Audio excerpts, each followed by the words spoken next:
اب میں ام المؤمنین سیدہ ام حبیبہ بنت سفیان رضی اللہ عنہا کے بارے میں بتاتا ہوں۔ آپ رضی اللہ عنہا کا نام رملہ، کنیت ام حبیبہ، والد کا نام ابو سفیان اور والدہ کا نام صفیہ تھا۔ بعض مورخین نے آپ کا نام ہند بھی لکھا ہے۔ معاویہ رضی اللہ عنہ کی بہن تھی، اعلان نبوت سے 17 سال پہلے پیدا ہوئی، شروع ہی میں مسلمان ہو گئی تھی۔ ان کا پہلا نکاح عبید اللہ بن جہش سے ہوا تھا۔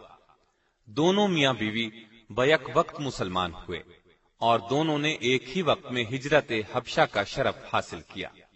حبشہ میں ان کے ہاں ایک لڑکی پیدا ہوئی، اس کا نام حبیبہ رکھا گیا، اسی وجہ سے کنیت ام حبیبہ رکھی گئی۔ لیکن عبید اللہ بن جہش مرتد ہو گیا، اسلام چھوڑ کر عیسائی ہو گیا۔ ام حبیبہ اسلام پر قائم رہی۔ سیدہ ام حبیبہ فرماتی ہیں کہ عیسائی ہونے سے پہلے میں نے اسے ایک نہایت بری شکل میں دیکھا، میں بہت گھبرائی۔ صبح ہوئی تو پتا چلا کہ وہ عیسائی ہو گیا ہے۔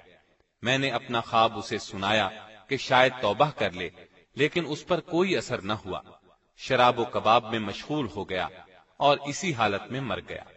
اب سیدہ حبشہ میں تنہا تھی۔ بیان فرماتی ہیں کہ چند روز بعد میں نے خواب میں دیکھا کہ کوئی شخص مجھے یا ام المؤمنین کہہ کر بلا رہا ہے۔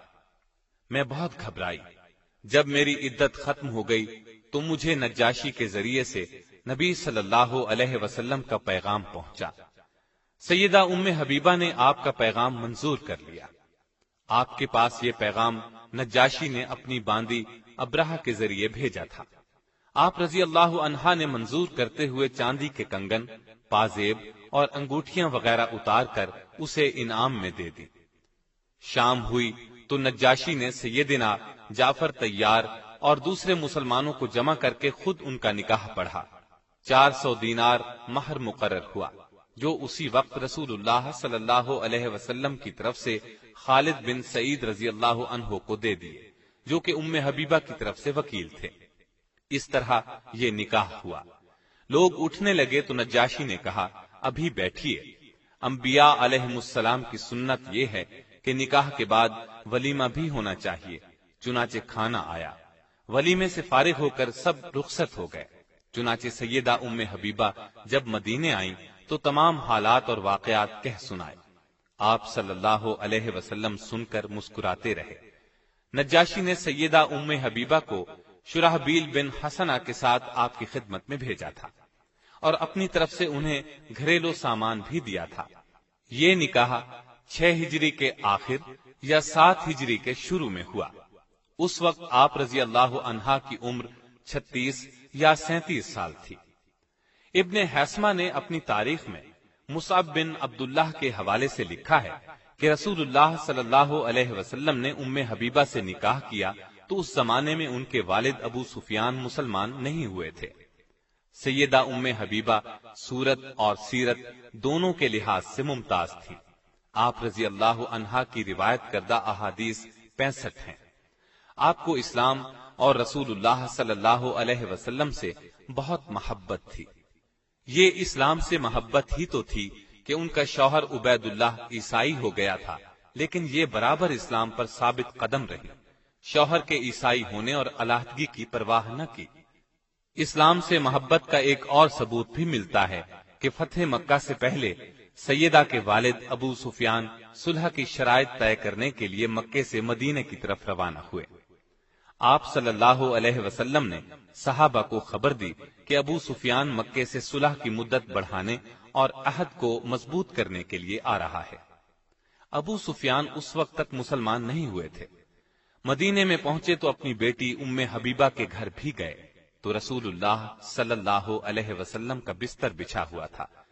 جب وہ بستر پر بیٹھنے لگے تو ام حبیبہ رضی اللہ عنہا نے فوراً آگے بڑھ کر بستر لپیٹ دیا۔ ابو سفیان کو بیٹی کی اس بات پر غصہ آ گیا۔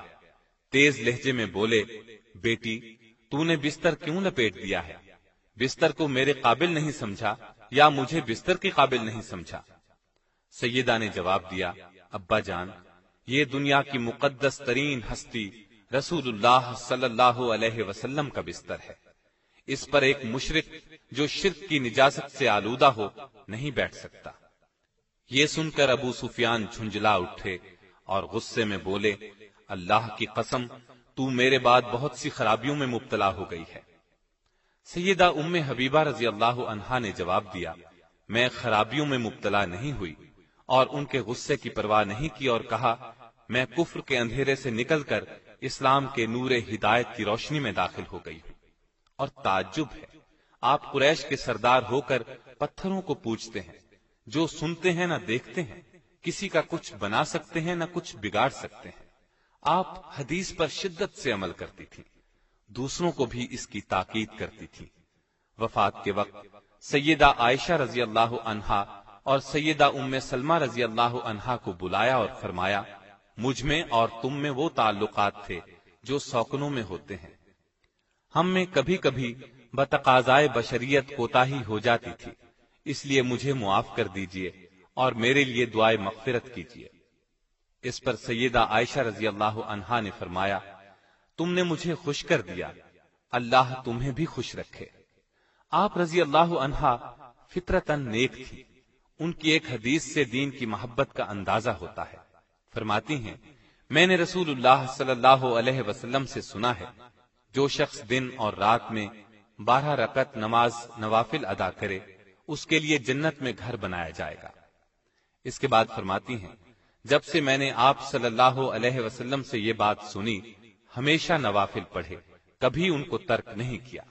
آپ رضی اللہ عنہا کے ہاں عبید اللہ بن جہش سے 2 بچے پیدا ہوئے، ایک عبداللہ، دوسری حبیبہ۔